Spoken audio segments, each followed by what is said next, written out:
19h45, la Bari Info Soir. Messieurs, dames, bonsoir et bienvenue à cette nouvelle session d'information du mercredi 8 novembre 2023. Sitting du mouvement Afrique sans frontières ce matin à la devanture de la représentation de la CEDEAO au Niger, avec comme objectif la levée immédiate et sans condition des sanctions à l'encontre du Niger. La mobilisation autour de cette rencontre était grandiose, comme nous le rapportent ici Hamza Sakou et Chebou Dissou. Après s'être indigné des sanctions illégales, injustes et inhumaines prises par la CEDEAO à l'égard du peuple nigérien suite aux événements du 26 juillet dernier, ce mouvement, appelé Mouvement Afrique sans frontières, tient ce sitting devant la représentation de la CEDEAO au Niger pour exiger la levée immédiate et sans condition de ces sanctions, dont le bilan en conséquence sur le quotidien nigérien est lourd. Notre présence ici au siège de la CEDEAO exprime à suffisance notre indignation face à la légèreté avec laquelle la CEDEAO s'est acharnée contre les populations nigériennes innocentes et les peuples d'Afrique. C'est pourquoi le mouvement Afrique sans frontières exige sans condition la levée et sans condition les sanctions illégales, inhumaines et antidémocratiques prises par la CEDEAO au 5e jour depuis le coup d'État du 26 juillet 2023 à l'encontre du peuple nigérien. Non responsable ni coupable de ce coup d'État, qui reste seul souverain et seul juge de sa démocratie réelle.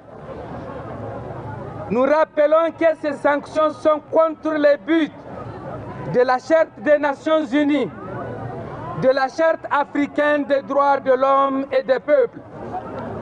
Notre plaidoyer se veut pacifique, mais résolument engagé pour défendre le peuple nigérien souverain devant les juridictions internationales en cas de refus de la CEDEAO de ne pas se conformer aux textes fondamentaux de son organisation, de la Charte des Nations Unies et de la Charte africaine des droits de l'homme et du peuple. Comme vous le voyez ici présents, il n'y a que les ressortissants de l'ensemble des pays de la CEDEAO réunis comme un seul homme pour exiger la levée immédiate et sans condition de ces sanctions, dont les morts se comptent déjà par dizaines dans les maternités, les hôpitaux et les centres de santé du Niger. Les CEDEAO, les CEDEAO. Présents sur tous les fronts aux côtés du Niger dans cette lutte anti-impérialiste, les ressortissants des pays membres de la CEDEAO vivant au Niger soutiennent les Nigériens dans cette lutte. On est là pour supporter Niger parce que nous tous, on est Nigériens. On est là pour dire non aux sanctions de CEDEAO. CEDEAO est la maître des sanctions pour Niger et Niger en train de souffrir maintenant. C'est pour ça que tous les pays de CEDEAO, on est ici ce matin pour dire non au CEDEAO et on veut, ils n'ont qu'à enlever les sanctions contre le Niger. Aujourd'hui, c'est le 100e jour des sanctions illégales qui ont été prises par la CEDEAO et l'UEMOA, ensuite de l'Union africaine, contre le Niger. Ces sanctions sont inhumaines, elles sont déshonorisantes face au peuple du Niger. Et donc nous sommes là pour marquer notre désapprobation. Nous sommes là pour une levée immédiate de ces sanctions contre le peuple frère du Niger et aussi nous les ressortissants de la CEDEAO vivant sur le territoire nigérien. Ces sanctions font beaucoup de tort, beaucoup de dégâts à tous ceux qui vivent sur le territoire nigérien. Donc nous demandons au chef d'État de penser aux différents peuples de la CEDEAO vivant au Niger et de lever ces sanctions. Nous demandons au chef d'État de créer un cadre de dialogue pour que les autorités nigériennes et eux, la CEDEAO, se retrouvent et puis trouver une début de solution à cette crise-là. Ainsi, C'est pour mettre fin aux souffrances des millions de victimes de ces sanctions illégales que ce mouvement élabore ce mémorandum qui est un plaidoyer pacifique et légal afin de le transmettre au président de la conférence des chefs d'État de la CEDEAO, Bola Tinubu Ahmed, président de la République fédérale du Nigeria, afin de lever immédiatement ces sanctions et rembourser tous les dommages et intérêts subis par le Niger. La situation sociopolitique du Niger était cet après-midi au centre d'une déclaration de l'Association des jeunes avocats du Niger au siège de l'Ordre des avocats. Il s'est agi pour ces jeunes avocats de dénoncer une recrudescence de certaines valeurs aux antipodes d'un état de droit observé depuis quelques semaines dans le pays. Le résumé de cette déclaration, c'est avec Adam Soumana et Sadou Doumi. Cette sortie médiatique des jeunes avocats nigériens vise à se pencher sur la situation sociopolitique du pays suite aux événements du 26 juillet 2023.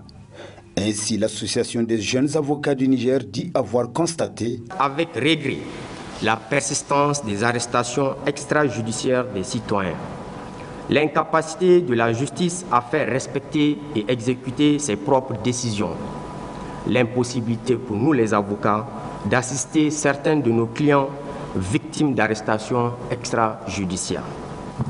L'AGN rappelle que la police judiciaire est exercée sous la direction du procureur de la République, la surveillance du procureur général près de la cour d'appel et le contrôle de la chambre d'accusation.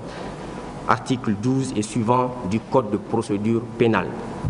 Les officiers de police judiciaire sont tenus d'informer sans délai le procureur de la République des crimes et délits dont ils ont connaissance. En effet, conformément aux dispositions des articles 6 de la Déclaration universelle des droits de l'homme et 9 de la Charte africaine des droits de l'homme, je cite, « Nul ne peut être arbitrairement arrêté, détenu ou exilé. Tout individu a droit à la liberté et à la sécurité de sa personne.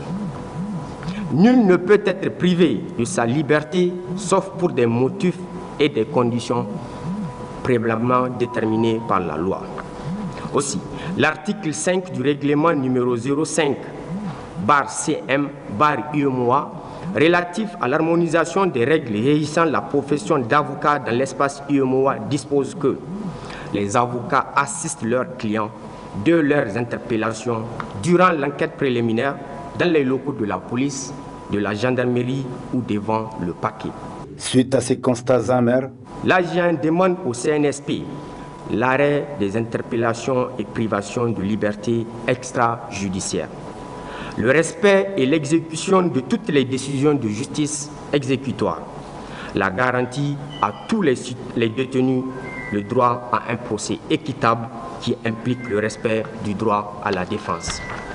Enfin, l'AGN demande au peuple nigérien de rester unis et solidaires en vue de préserver la paix et la sécurité dans notre pays. Il urge alors que ces arrestations qualifiées d'extrajudiciaires soient revues par qui de droit pour mettre les citoyens nigériens en confiance à la justice du pays et au-delà aux autorités actuelles du Niger. La salle Mecrou de l'hôtel Radisson Blu de Niamey a servi de cadre ce matin à l'ouverture du concours scolaire d'éloquence sur les inégalités. Ce concours est organisé par l'ONG Femmes Action et Développement avec l'appui de l'ONG Oxfam. Nafissatou Yahya, Halidou Bourema. Organisé à l'initiative de l'ONG Femmes Action et Développement FAD, ce concours scolaire d'éloquence sur les inégalités en milieu scolaire vise à amener ces jeunes scolaires venus de 4 régions du Niger à prendre conscience des inégalités existantes afin de s'engager à lutter contre celles-ci.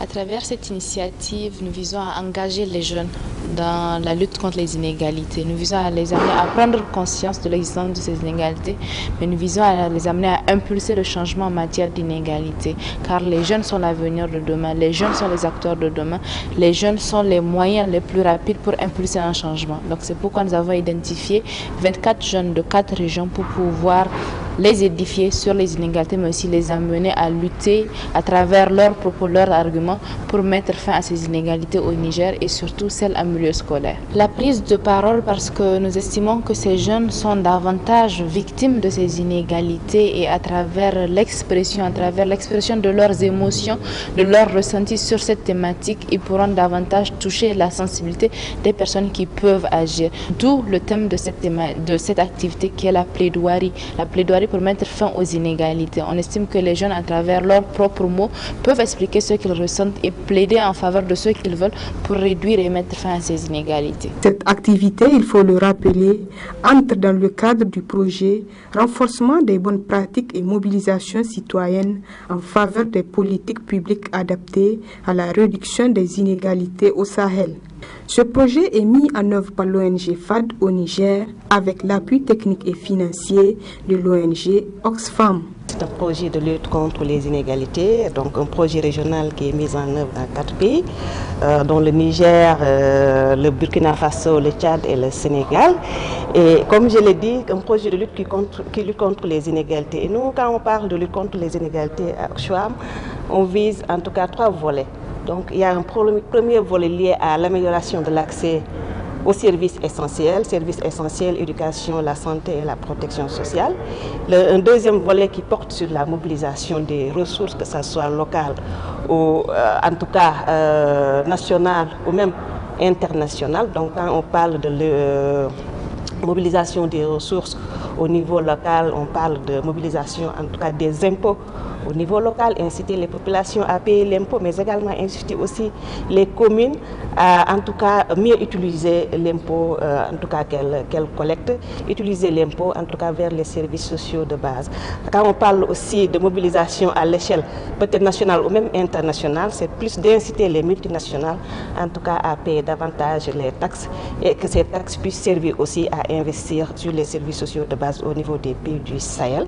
Il y a aussi le troisième volet qui porte sur l'espace civique, donc notamment la promotion de l'espace civique et la promotion de la participation des jeunes et des filles.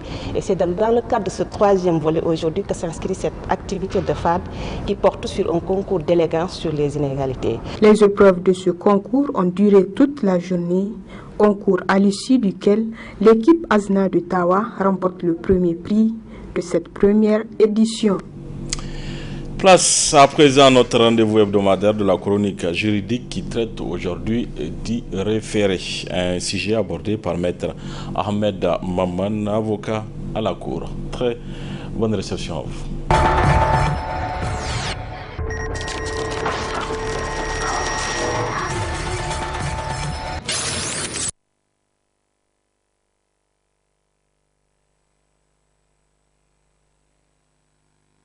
Parler de référé, en fait, c'est parler d'une procédure d'urgence, une procédure où on saisit le juge par rapport à une question d'évidence. Donc, quand il y a péril à la demeure, on estime que c'est assez urgent, on saisit le juge. C'est en cette matière, on parle de référé. Donc, mais quand on parle de référé, il ne faut pas aussi le voir seulement sous un angle purement civil, parce qu'on peut toutefois aussi saisir les juridictions administratives, notamment le président du Conseil d'État, relativement à la suspension, par exemple, d'un acte de l'administration, un acte administratif et tout. Donc, par rapport à la procédure qui est prévue relativement à la procédure de référé en matière civile, c'est le code de procédure civile qui prévoit cette procédure-là. Et de l'autre côté, par rapport au référé en matière administrative, c'est le texte sur le Conseil d'État, notamment la loi 2013 qui a prévu le référé en matière administrative. Donc relativement à la procédure devant la juridiction civile, on saisit normalement le président du tribunal de grande instance. On procède d'abord, on fait une requête au pied de laquelle il y a une ordonnance qui sera soumise ou qui seront soumises au président du tribunal qui va vous autoriser à assigner votre adversaire en référé. Et là, l'assignation, c'est un exploit d'huissier et vous saisissez un huissier pour faire une assignation et faire attraire l'adversaire devant la juridiction de référé. Voilà en quelques mots comment la forme ou la procédure de référé en matière civile. Mais sauf que ce qu'il faut retenir, dans quel cas le juge de référé peut être saisi. Principalement, c'est quand il n'y a pas de contestation sérieuse. Parce que le juge de référé, c'est un juge du provisoire. Il ne préjudicie pas au fond. Il ne touche pas au fond des débats, mais c'est sur l'évidence. Quand il n'y a pas de contestation sérieuse, on saisit le juge pour qu'il se prononce. Mais la loi encore a prévu les cas dans lesquels, même en présence de contestations sérieuses, on peut toutefois se référer à un juge de référé pour qu'il puisse se prononcer, par exemple, pour prévenir un dommage imminent ou pour des questions de mesures conservatoires ou de remise en état. Donc on peut toutefois se référer à un juge de référé pour pouvoir statuer sur la question. Donc le juge de référé ne peut pas préjudicer au fond, c'est un juge du provisoire. Et en matière de référé devant la juridiction civile, comme je le disais, c'est le président du tribunal qui est compétent. Et de l'autre côté, il n'y a pas d'opposition.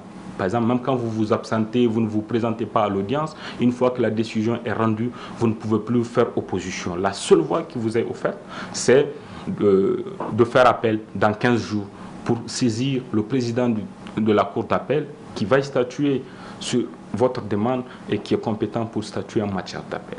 Donc voilà en gros ce que je peux vous dire sur le référé en matière civile. Maintenant, de l'autre côté, par exemple, il peut arriver à ce que nous soyons en matière administrative. Là, on saisit le président du Conseil d'État.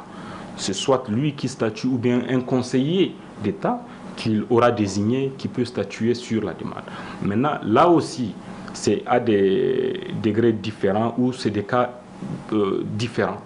Il peut s'agir, par exemple, d'une décision d'une juridiction administrative qui est devenue définitive, dont on demande la suspension de l'exécution de cette décision. Là, on se réfère au président du Conseil d'État pour pouvoir demander la suspension de l'exécution de cette décision devenue définitive en matière administrative ou la suspension de certains de ses effets. Mais là aussi, il y a des conditions à respecter. Il faut d'abord introduire une requête en annulation ou en réformation de cette décision querellée.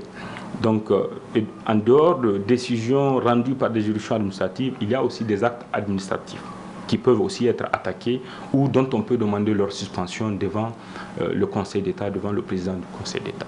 Et là aussi, il y a deux catégories. Par exemple, à partir du moment où vous saisissez déjà la juridiction compétente pour demander l'annulation ou donc l'annulation de la décision administrative, donc de la décision attaquée, c'est que là, vous pouvez aussi saisir le président du Conseil d'État pour qu'il puisse se prononcer sur la suspension de l'exécution de cette décision. Donc là, une fois qu'il prononce cette suspension, il y a aussi un délai à respecter pour pouvoir prendre la décision sur l'annulation. Et cette décision d'annulation, une fois prise, une fois que le juge se prononce sur la décision d'annulation, c'est que ça met fin à la suspension prononcée par le juge des référés en matière administrative. Et en dehors de ce cas, il y a aussi le cas où vous introduisez un recours administratif, soit hiérarchique ou gracieux, devant l'autorité, donc gracieux, un recours gracieux devant l'autorité qui a pris l'acte en matière de l'administration, ou sa hiérarchie, son supérieur hiérarchique. Donc à partir du moment où vous justifiez avoir introduit un recours administratif préalable, là vous pouvez aussi saisir le juge des référés en matière administrative, donc notamment le président du Conseil d'État, pour demander à ce qu'il ordonne la suspension de la décision rendue par l'administration avant que le juge ne se prononce sur sa légalité. Mais là, vous avez aussi un délai dans lequel vous devez aussi introduire votre requête. Parce qu'à partir du moment où le juge prononce l'annulation, la suspension, c'est que vous avez un délai pour saisir, pour faire votre requête en annulation, faute de quoi la suspension elle tombe d'office. Donc voilà en gros ce que je peux vous dire en matière administrative pour ce qui est de la procédure de référé.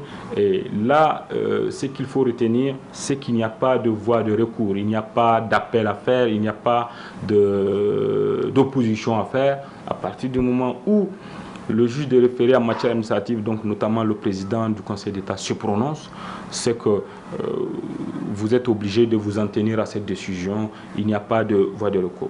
Et là aussi, c'est comme en matière civile, dans les deux cas, le juge ne doit pas préjudicier au fond. Et voilà ce que je peux vous dire en gros, c'est que la décision rendue en matière de référé, c'est une décision provisoire, c'est une décision qui ne peut pas préjudicier au fond, c'est une décision qui se justifie en matière d'urgence, de célérité. C'est pour cela, en matière civile, par exemple, même le jour férié, même le jour chômé, vous pouvez toutefois saisir le juge des référés pour lui demander de se prononcer sur votre cause. Et en dehors de cela, vous pouvez aussi vous adresser au juge de référé pour lui demander des condamnations à des astreintes. Donc, ou vous pouvez aussi lui demander des condamnations à des dépens. Donc le juge de référé est aussi compétent à la matière. En matière civile, c'est le juge de référé généralement qui se prononce, qui est juge des libertés individuelles, qui est juge en matière de propriété immobilière, des questions de voie de fait, c'est le président du tribunal de grande instance, donc en matière civile, qui statue à la matière. Voilà, parce que c'est un peu difficile de détailler les deux cas, parce qu'il y a beaucoup de choses à dire. Voilà ce que je peux vous dire par rapport à la procédure ou aux procédures de référé devant les juridictions civiles et devant le Conseil d'État.